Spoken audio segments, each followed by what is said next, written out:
Ini janji Pak Jokowi untuk membangunkan infrastruktur sepak bola di Indonesia. Jom kita simak video ini, guys.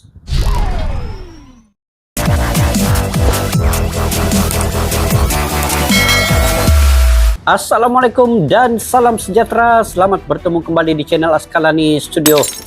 Kepada kalian yang sudah subscribe channel ini, saya mendoakan kalian semoga diberikan kesehatan, dimurahkan rezeki kalian, dan juga sentiasa kalian sukses dalam apa jua bidang yang kalian usahakan. Saya terima kasih kepada kalian semua, guys.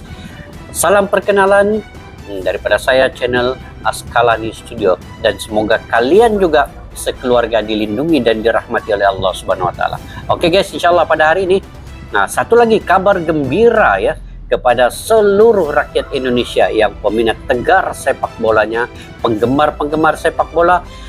Indonesia bakal membangunkan infrastruktur dan training center untuk sepak bola dan untuk jangka masa hadapan dan pengambilan bibit-bibit muda di dalam training center ini nanti. Ini telah dijanjikan di bawah pemerintahan Pak Jokowi ini, guys, dan telah diumumkan oleh menterinya. Jadi jom kita semak video ini, guys. Video ini daripada mana? Video ini daripada Garuda Space. Pada yang baru ketemu channel ini, bolehlah subscribe, tekan sekali tombol loncengnya, guys. Like, share, dan komen. Oke, judulnya ialah Timnas Full Senyum, Jokowi kabulkan permintaan Shin Tae-yong, Singapura untungkan skenario Timnas U16. Jadi, guys, itu sedikit tajuk di dalam video ini. Jom tanpa berbasa-basi kita semak video ini. Segera akan membangunkan training camp sepak bola kita. Di situ semuanya sudah lengkap dan akan dilakukan di Ibu Kota Nusantara. Oh, dibuat di Ibu Kota Nusantara, guys. Wah. Kalau gitu dekat Kalimantan lah tuh kan. Singapura tim Nabil Ashura bersinar. Oh, Nabil Ashura nih hat-trick. Kemenangan besar Semalam. 9-0 Timnas U16 Indonesia atas Singapura pada laga kedua Piala AFF U16 2022 menyisakan fakta menarik tersendiri. Diketahui Timnas U16 Indonesia menatap laga ini dengan kewajiban menang selisih 7 gol agar bisa menyamai produktivitas Vietnam. Singapura Menang besar, memang tim guys, ya. terlemah di grup A sehingga Garuda Muda bisa sedari awal mencari peluang untuk menggelar festival gol. Nabil. Tapi kalau kita melihat, guys, pemain bibit-bibit muda ini sebenarnya mereka punya pengalaman ya, pengalaman bermain di luar di Eropa. Ada yang dibawa mengembara di Eropa ini untuk perlawanan persahabatan ataupun laga friendly. Itu karena mereka begitu dengan tenang dapat mencetak gol sampai 9 gol ini. Ashura menjadi pemain paling bersinar pada babak ini pertama Nabil dengan mencetak 3 gol. hat-trick. Gol pertama tercipta berkat keteledoran pemain belakang Singapura Tapi dalam mengumpan, cantik sehingga mainannya. bola dicuri oleh pemain Indonesia yang mengantar bola kepada Nabil. Pada gol kedua, Nabil menerima umpan silang lambung yang tidak skill dibuang lagi. back dan kiper Singapura, sehingga sundulan pelan pun bisa menjadi gol. Tengok, relax ya dia buat tandukan kan. Gol ketiga tercipta juga lewat sundulan. Ini pun Tetapi kali ini disondol ya dengan umpan gitu. silang dari area lebih dalam dan dengan tandukan berkelas ke tiang jauh. Macam mana, guys? Macam jaringan sapi sali masa menentang Indonesia dulu, masa AFF 2010 kalau tidak silap. Sekarang ini Indonesia punya pemain-pemain yang kualitasnya cukup tinggi, guys. Saya perhatikan tuh daripada peringkat umur yang bawah kan, junior sampai ke atas. Kualitas dia cukup tinggi. Patut dipungkiri, Nabil Ashura merupakan top skor Piala Suratin sehingga pada Piala AFF U16 kali ini bisa menjadi pembuktian kualitasnya sebagai pemain depan. Namun yang perlu digarisbawahi, bisa dikatakan bahwa kemenangan ini masih menjadi awal dari perjuangan. Betul. Setelah itu, tentu skuad Garuda Masih tidak awal boleh lagi. berpuas diri dan harus bersiap menghadapi lawan berat pada laga-laga selanjutnya. Ini Bima Sakti, guys. Bima Sakti ini dia ada ikut sikit-sikit lah tactical ini Shin Tae-yong nih. asuhan Bima Sakti memiliki kemampuan yang merata sehingga banyak pemain yang bisa menunjukkan kualitasnya dan membuktikan bahwa mereka layak mencapai target juara. No, ini jaringan diorang ini cantik-cantik wah.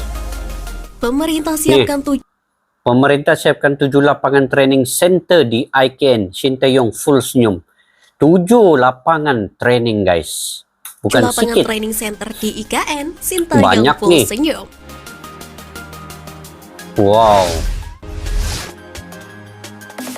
Pada Rabu kemarin, Jokowi mengadakan pertemuan dengan Ketua Umum PSSI Muhammad Iryawan Jokowi, bersama Menteri terbaik Pemuda nih. dan Olahraga Jokowi Zainuddin nih, guys. Amali di Istana Merdeka, Jakarta.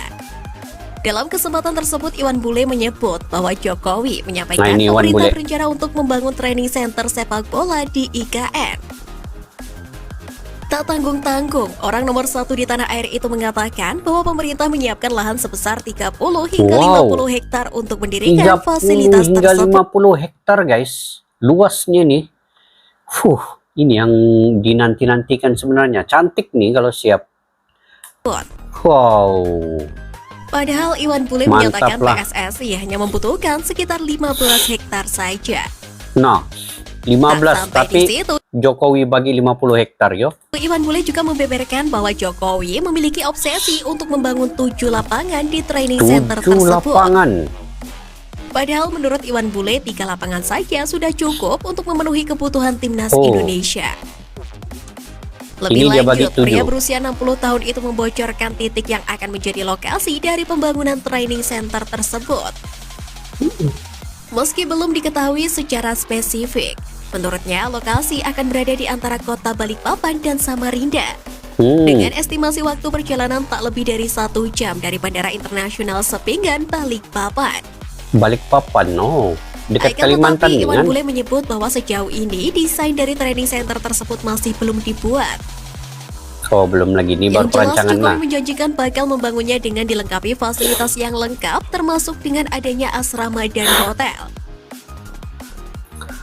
Asrama dan Sebagaimana hotel guys. diketahui beberapa waktu lalu Jokowi sempat mengundang Sintayong dalam kunjungannya ke Korea Selatan. Bukan tidak mungkin segala yang dibutuhkan untuk memajukan timnas Indonesia. Sinteyong di belakang Pak Jokowi ini. Untung Indonesia dapat Sinteyong nih kan. Kalau lah dia diikat kontrak 5 tahun sehingga 10 tahun, Indonesia akan jadi terbaik sepak bolanya. Insya Allah guys. Itu Sinteyong ini punya pengalaman luas sangat. Indonesia disampaikan oleh Sintayong.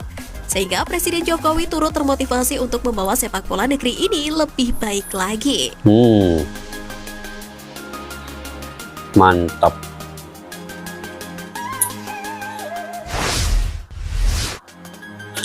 Skenario calon lawan timnas U16 Indonesia di babak semifinal.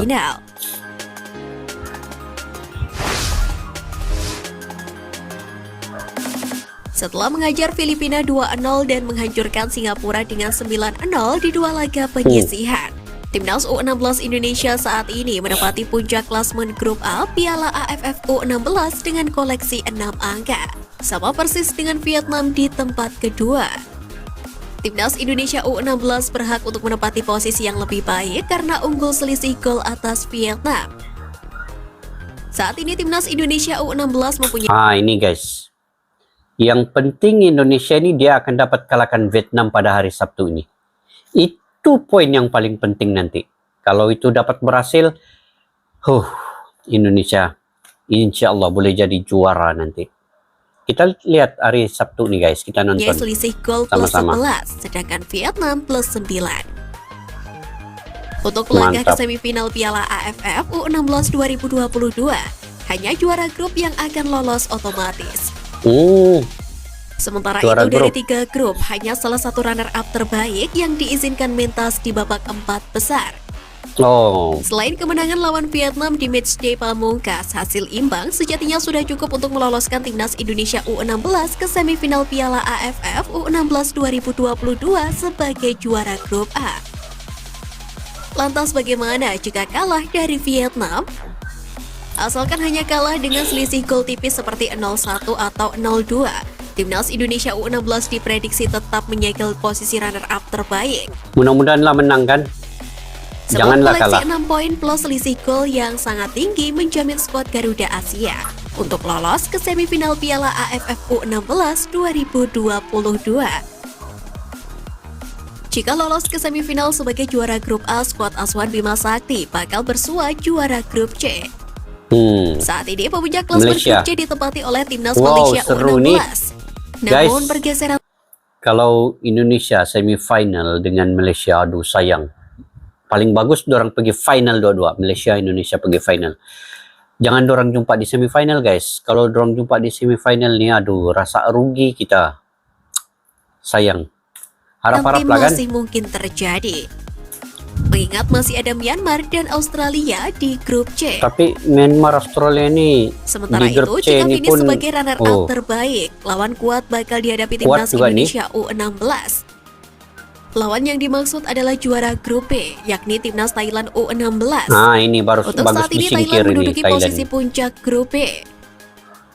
Untuk itu, harapannya timnas Indonesia U16 bisa menggilas Vietnam di laga terakhir grup A Piala cantik. AFF U16 2022 yang juga akan dilangsungkan pada Sabtu mendatang. Jika lolos dengan catatan impresif di fase grup, tentu hal tersebut dapat meningkatkan kepercayaan diri skuad Garuda Asia di babak selanjutnya.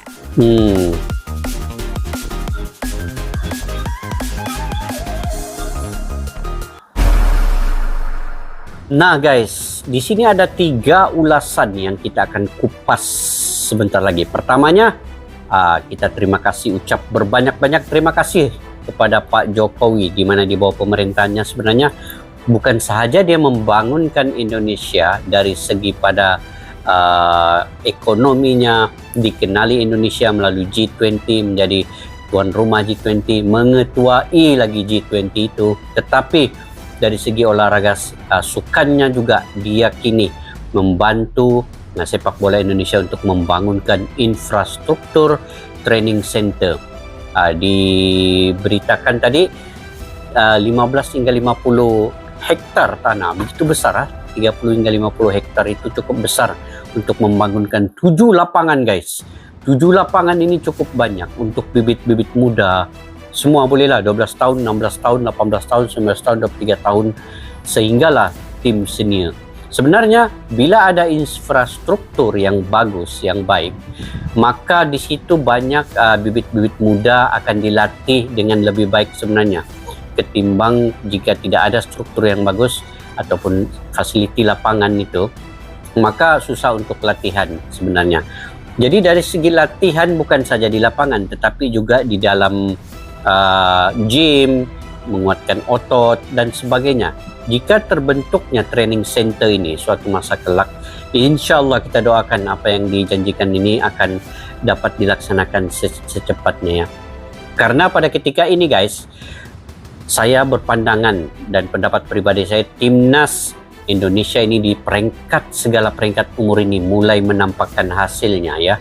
Mulai menampakkan hasilnya dengan beberapa sistem atau strategi negara Indonesia untuk membawa bibit-bibit muda ini ke friendly, perlawanan persahabatan di Eropa, di tempat-tempat yang hebat-hebat. Jadi itu salah satu strategi di dalam membangunkan bibit muda ini. Bila pengalaman mereka dapati lebih awal di peringkat yang awal, tidak mustahil di peringkat seterusnya mereka akan lebih mudah untuk bermain dengan mental dan emosi dapat dikawal sepenuhnya. Lebih-lebih lagi dengan jurulatih atau pelatihnya Shin Tae-yong yang punya sistem latihan yang cukup keras, bukan saja dari segi fizikal tuh, postur fizikal, tetapi dia mengubah mental dan emosi pemain untuk menjadi lebih slow down di dalam lapangan.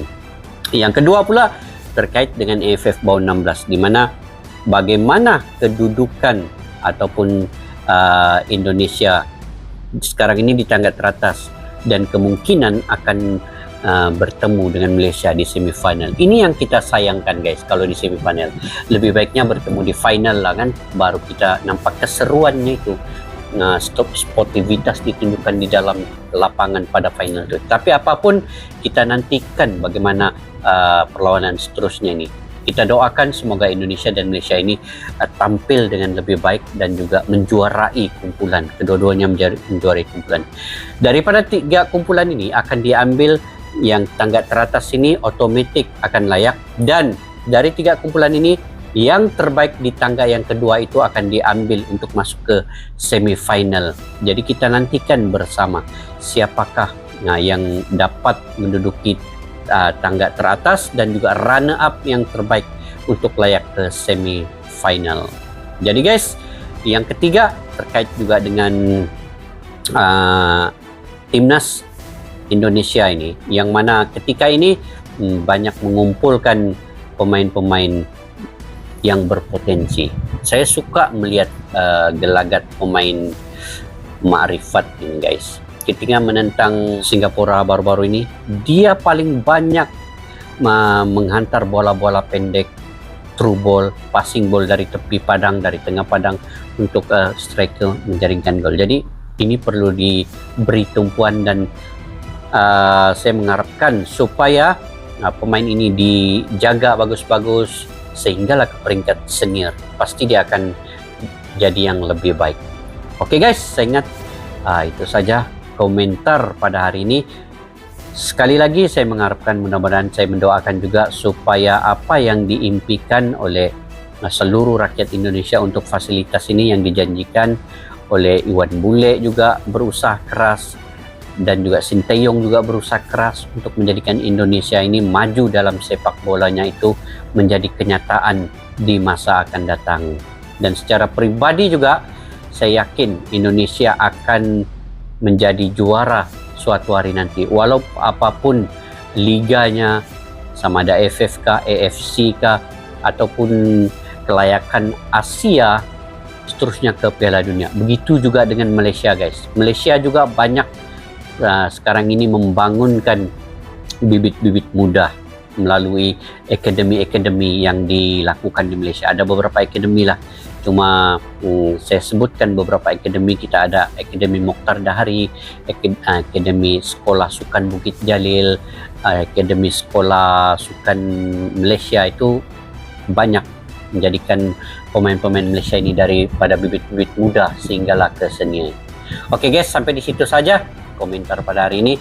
Sampai kita berjumpa lagi di video yang akan datang. Jika kalian punya pandangan dan pendapat tersendiri terkait dengan sepak bola ini, bolehlah komentar di ruang kolom di bawah untuk kita berbagi info bersama guys. Sampai berjumpa lagi. Majulah sukan untuk negara. Assalamualaikum. Bye bye.